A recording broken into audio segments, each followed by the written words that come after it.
Hey guys, welcome to our channel. तो आज हम लोग सीटेट का पेपर 2 का मैथमेटिक्स डिस्कस करने वाले हैं। ये जनवरी आपका 2024 में कुछ क्वेश्चंस आए थे, तो हम लोग उसी को ही आज डिस्कस करने वाले हैं। चलिए, तो फर्स्ट क्वेश्चन देखते हैं। तो इसमें क्या है कि a student listed the following properties of rational number which one are correct. तो कुछ बच्चे ने कुछ रैशनल नंबर्स की प्रॉपर्टीज बताई हुई हैं, तो कौन सा इसमें करेक्ट है हमें ये बताना है। अ rational number includes integers. Yes, it's correct, क्योंकि इंटीजर्स जैसे कि आप एग्जांपल ले लीजिए, 2 ले लेते हैं हम लोग। तो 2 का जो हम लोग जो 2 होता है उसको हम इंटीजर जो होता है उसको 2/1 के फॉर्म में लिख सकते हैं। Divided by 1 is equal to 2 only. That's also we can say कि it's in p by q की फॉर्म में है, और rational numbers p by q की फॉर्म में ही होता है।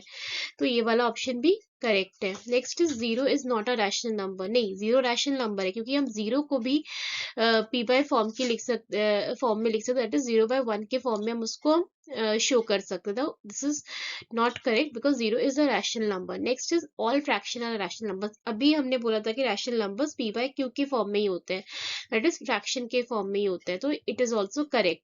तो इसमें से ए और सी इज करेक्ट, तो this option is first is correct. चलिए नेक्स्ट क्वेश्चन देखते हैं।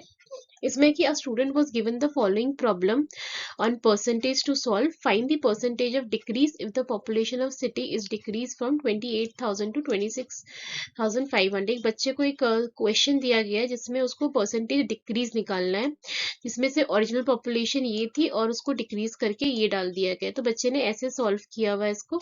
ओरिजिनल पॉपुलेशन 28,000 करेक्ट लिखा है उसने, और न्यू पॉपुलेशन 26,500। परसेंटेज डिक्रीज उसने जो आपका और न्यू पॉपुलेशन था उसको डिवाइडेड बाय 28,000 कर दिया, जो कि गलत है, क्योंकि परसेंटेज डिक्रीज होता है आपका original minus new population.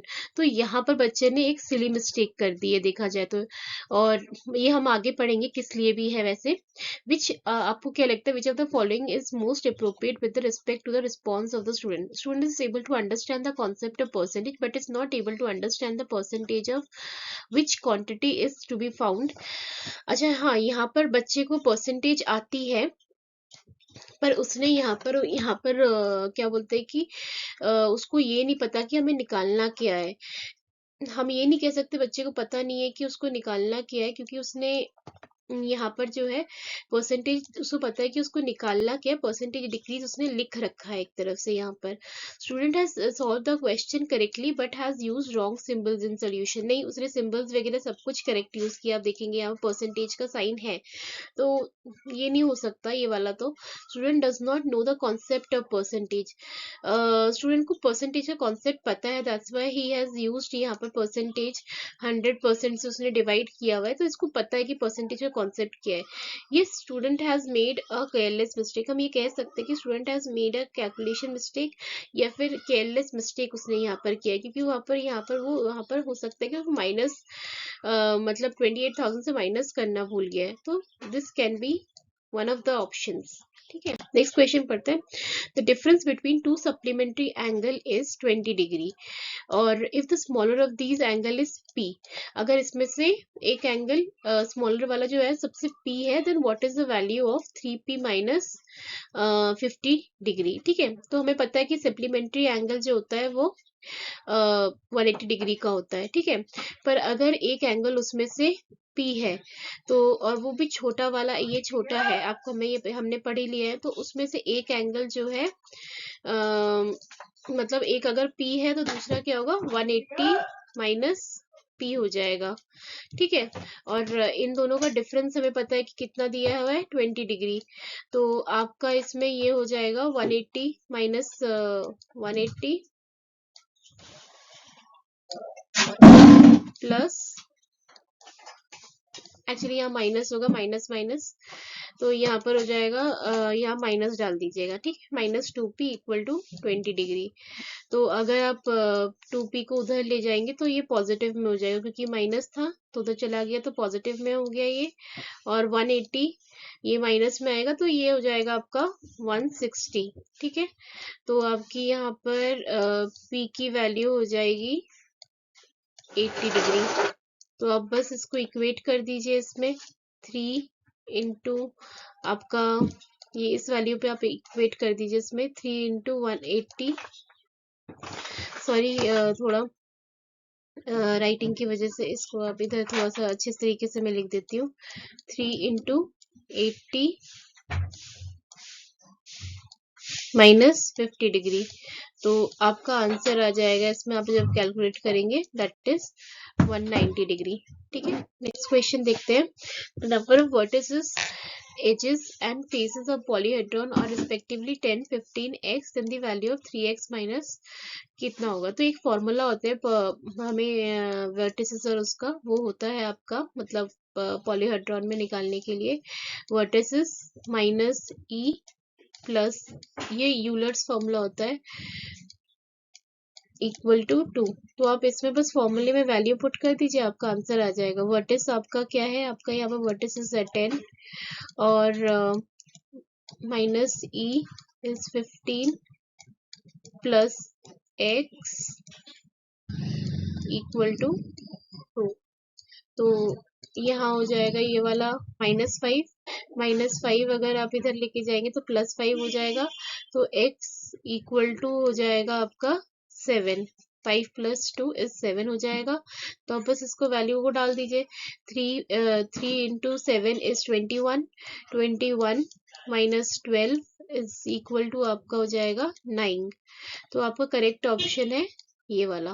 Next question है, concept was labelled as schema by Vygotsky होगा, पियागे होगा, बर्नर होगा या वैन हील्स होगा।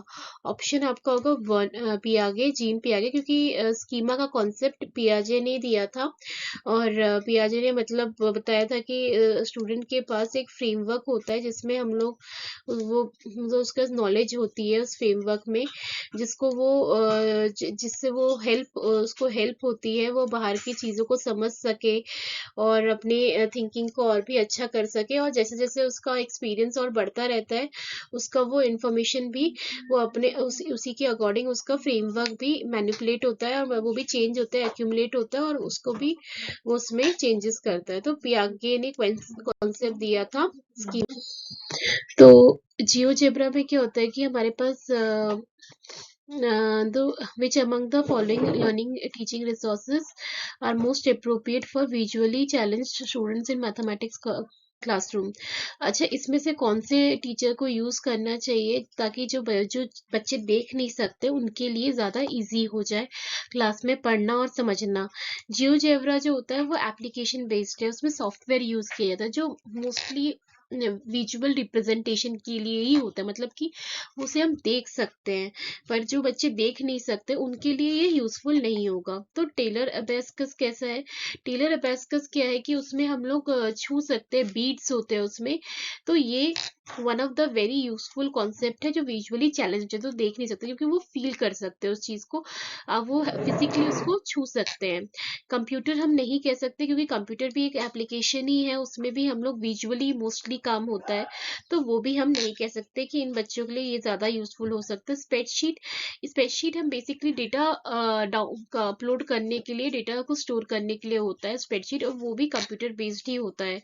तो this is also not correct, तो option is Taylor abacus is correct in this. ठीक है, नेक्स्ट क्वेश्चन चलेंगे। Teacher conducted an oral assessment and found that Ram can speak definition of all types of number, odd, even number, composite accurately but not able to identify the numbers accurately when given a set of numbers. क्या होता है कि student को कुछ question दिया जाता है, राम को दिया जाता है, तो राम डेफिनेशन तो सब तरीके से बताता है कि ऑड, इवन, कंपोजिट अच्छे से डेफिनेशन बताता है, पर वो नंबर्स एक्यूरेटली बता नहीं पाता कि कौन सा ऑड है कौन सा इवन है, वो उसमें आइडेंटिफाई नहीं कर पाता है। तो इससे क्या पता चलता है, Ram has good memory power. Yes, क्योंकि वो डेफिनेटली डेफिनेशन बहुत अच्छी दे रहा है, तो हम कह सकते हैं कि राम हैज गुड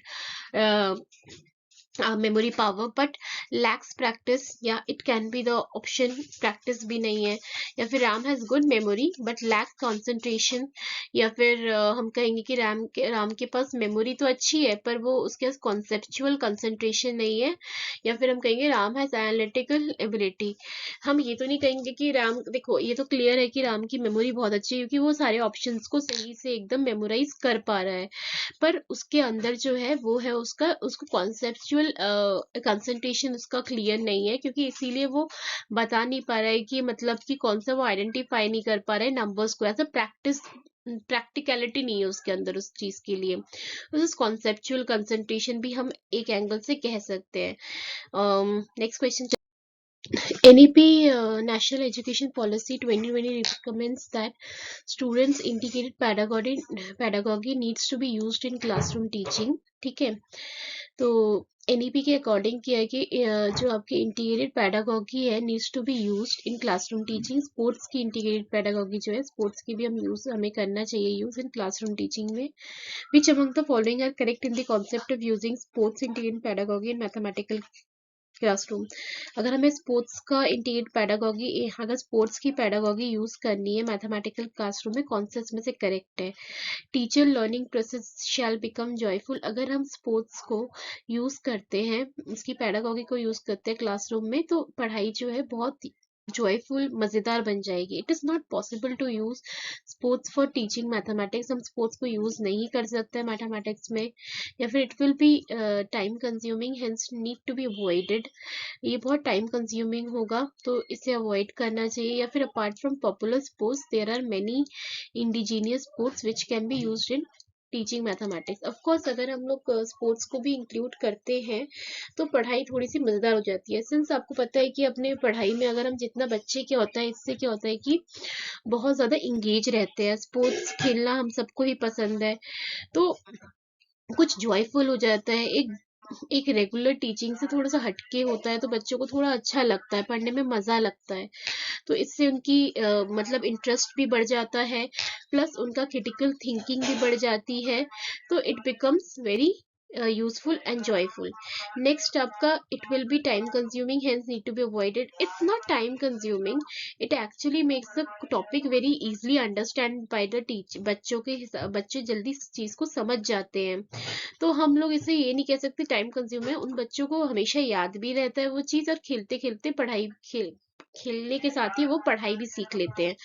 तो मैं नहीं कहूंगी कि इसको अवॉइड करना चाहिए। We can include this sports pedagogy also apart from popular sports. हाँ, हम पॉपुलर स्पोर्ट्स को ना यूज करके हम कुछ अदर स्पोर्ट्स भी इसमें यूज कर सकते हैं, ताकि मैथमेटिक्स को समझाने के लिए। So this and both the options are correct. ठीक है, mathematics is a way of thinking since it provides an opportunity for students to engage in proofs and examining patterns। देखो, मैथमेटिक्स से बच्चों को ये engagement होती है कि वो proofs में engage होते हैं और patterns को समझ पाते हैं। हाँ, जब मैथमेटिक्स की वजह से हम क्या कर सकते हैं कि हम पैटर्न्स को समझते हैं। अब जब हम पैटर्न्स को समझते हैं तो हमारी क्रिटिकल थिंकिंग बढ़ती है, इससे हम लोग की समझ अच्छी हो जाती है। तो ये एक बच्चों के लिए बहुत अच्छी चीज है कि वो पैटर्न्स की वजह से बच्चों की थिंकिंग पावर और भी इंक्रीज होती है, वो समझ की उनकी बढ़ जाती है। स्टूडेंट्स रिप्रोड्यूस फॉर्मूला, वो फॉर्मूलाज फिर से वो क्रिएट करते हैं, symbols and all, during problem solving. जब वो प्रॉब्लम को सॉल्व करते हैं तो स्टूडेंट्स फॉर्मूलाज प्रोड्यूस करते हैं। मतलब स्टूडेंट की क्वेश्चन ये है कि mathematics is a way of thinking. Mathematics किस में हेल्प होता है, किस लिए हमें हेल्प की जाती है। And student use appropriate strategies for solving various new problems. Students use appropriate strategies, बहुत से स्ट्रेटजीज यूज करते हैं फॉर सॉल्विंग न्यू प्रॉब्लम्स। ठीक है, सब स्टूडेंट्स अलग अलग स्ट्रेटजीज यूज करते हैं एक क्वेश्चन को सॉल्व करने के लिए। कई बार बहुत सारे तरीके होते हैं, सब लोग अलग अलग स्ट्रेटजीज यूज करते हैं उसको सॉल्व करने के लिए। Even in real life also किसी भी एक प्रॉब्लम की एक ही सोल्यूशन नहीं होता है, कई बार बहुत सारे तरीके से हम उसको सॉल्व कर सकते हैं। मतलब आप कोई भी रियल लाइफ प्रॉब्लम उठा के देखेंगे तो आप ये नहीं कि दरवाजा एक तरफ से ही, हम लोग कई तरीके से उसको सॉल्व कर सकते हैं। तो option is A and C both, तो आपका इसमें से थर्ड ऑप्शन होगा। ठीक है, next is a class 6th mathematics teacher posed the following problem to her students in morning walk। 3 persons started together, 3 person ने morning walk एक साथ शुरू की। their steps measure 70 centimeter, 80 and 95 respectively। उन्होंने जो steps थे उन्होंने 70 centimeter इतना उन्होंने कवर किया और 80 and 95 centimeter कवर किया। what is the minimum distance each should walk? कितना मिनिमम डिस्टेंस तीनों को वॉक करना चाहिए कि ताकि सेम डिस्टेंस वो कवर कर ले in complete steps. Which of the following concept would be required to given problem. तो इसमें से हम लोग एलसीएम लेंगे, concept of LCM least common multiple का, क्योंकि मिनिमम डिस्टेंस निकालने के लिए हम लोग एलसीएम यूज करेंगे। सो आई होप आपको समझ में आया होगा। So please like and subscribe. अगर आपको कोई भी डाउट है तो आप मुझे मैसेज कर सकते हैं, आप कमेंट डाल सकते हैं, तो I will try to solve the problem. Thank you for watching our blog.